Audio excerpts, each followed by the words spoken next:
দর্শক যেমনটা কিন্তু আপনাদের দেখাচ্ছি সরকারি ইউনানি মেডিকেল কলেজে যে সকল অধ্যক্ষ এবং শিক্ষক শিক্ষিকা সহ যারা হাসপাতালে রয়েছেন তাদের কিন্তু অবরুদ্ধ করে রেখেছে এই কলেজের শিক্ষার্থীরা, অর্থাৎ তাদের যে কাউন্সিল সেই দাবিতে তাদেরকে অবরুদ্ধ করে রাখা হয়েছে। আমরা যেমনটি দেখতে পাচ্ছিলাম যে তাদেরকে কিন্তু ভিতরে আটকে রাখা হয়েছে, একেবারে তাদের অবরুদ্ধ করে রাখা হয়েছে।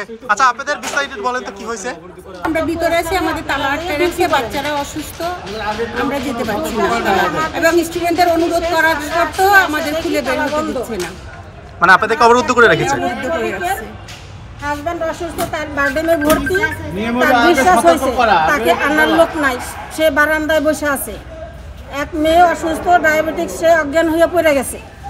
আমরা এখনো বের হইতে পারিনি, আমার হাজবেন্ড বার্ডেনে ভর্তি, আমি এখনো যেতে পারিনি তাকে দেখার জন্য, আনার জন্য ছুটি হয়েছে 12টার সময়, আমি এখন যেতে পারিনি এই বার্ডেন হসপিটালে।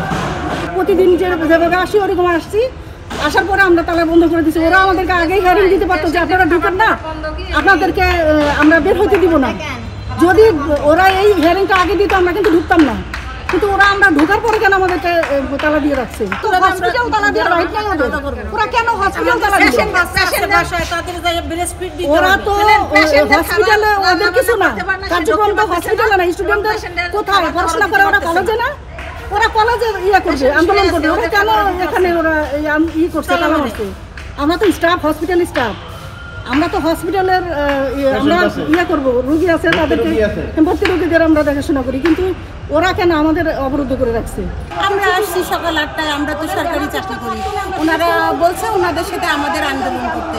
আসলে কি আমরা ওনাদের সাথে আন্দোলন করা তো সম্ভবই না, আমরা সরকারি চাকরি। দর্শক, অবরুদ্ধ করে রাখার পর শিক্ষার্থীরা কিন্তু নানা রকম স্লোগান দিতে শুরু করেছে। তারা কিন্তু যেটি বলছে যে তাদের যে কাউন্সিল, সেই কাউন্সিল যতক্ষণ পর্যন্ত পূরণ না হবে ততক্ষণ পর্যন্ত তাদের যে আন্দোলন সেটি কিন্তু চলমান থাকবে। অর্থাৎ এক কথায় বলতে গেলে সরকারি ইউনানি এবং আয়ুর্বেদিক মেডিকেল কলেজে যে অবস্থানটি দাঁড়িয়ে আছে সেটি হলো যে এই মুহূর্তে শিক্ষার্থীদের দখলে রয়েছে পুরো হাসপাতাল।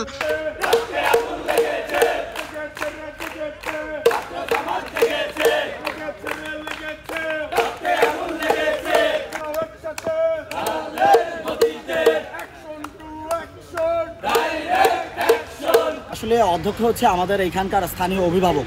আমাদের আজকে সচিবালয়ে একটা মিটিং হওয়ার কথা ছিল, বিগত মঙ্গলবারে আমাদের একটা মিটিং ছিল সচিবালয়ে। তো সেই মিটিংটাতে আমাদের কথা ছিল যে প্রিন্সিপাল স্যার বলছিলেন যে যেই ফাইলটা আমাদের ভেটিং হয়ে গেছে, আইনের ফাইল, এই ফাইলটা মিনিস্ট্রিতে পাঠিয়ে দেওয়া হবে, কিন্তু সেই ঘটনা ঘটে নাই। তারা নতুন করে আবার এইটাকে যাচাই বাছাই এই সেই হাবিজাবি করা শুরু করছে।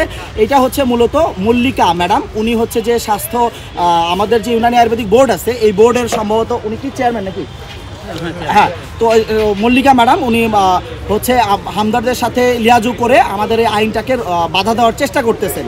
তো আমরা এইভাবে দাবি জানাচ্ছি যে আমাদের যে আজকের যে মিটিংটা ছিল, এই মিটিংয়ের মাধ্যমে আমরা আশা করছিলাম যে আমাদের যে ফাইলটি পাস হয়ে যাওয়ার কথা, মিনিস্ট্রিতে চলে যাওয়ার কথা, এই ফাইলটি হয়তো আজকে চলে যেত, কিন্তু কোনো একটা অপতৎপরতার কারণে আজকে আমাদের আজকে মিটিংটি ক্যান্সেল হয়ে যায়। কেন ক্যান্সেল হয়েছে আমরা এটা জানতে যাচ্ছি, এবং আমাদের পরবর্তী মিটিং কবে এই ডেটটাও আমাদের জানানো হয় নাই। তাহলে মিটিংয়ের ডেট যতক্ষণ না পর্যন্ত জানাবে আমরা ততক্ষণ পর্যন্ত এইভাবে অবরুদ্ধ করে রাখবো।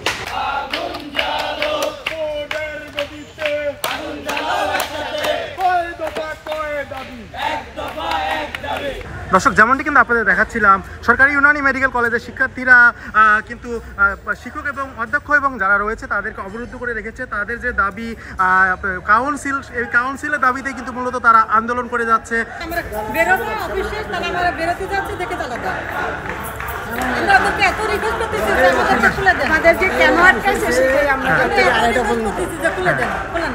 দর্শক, যেমনটি কিন্তু আপনাদের দেখাচ্ছি এই মুহূর্তে শিক্ষার্থীরা যারা রয়েছেন তারা ক্যাম্পাসের ভিতর নানা রকম স্লোগান দিচ্ছেন, এবং তারা যেটি বলছেন যে তাদের যে বোর্ড সভাটি হওয়ার কথা, সেই সভাটি যতক্ষণ পর্যন্ত কোনো ঘোষণা না হবে ঠিক ততক্ষণ পর্যন্ত তারা কিন্তু এই অবরুদ্ধ থেকে তাদেরকে মুক্তি দেবে না। অর্থাৎ যতক্ষণ পর্যন্ত তারা এই তারিখটা কথা না জানাবে, এবং কাউন্সিল যেটি বলা হচ্ছে এই কাউন্সিলটি নিয়ে কিন্তু তারা দীর্ঘদিন আন্দোলন করে আসছে।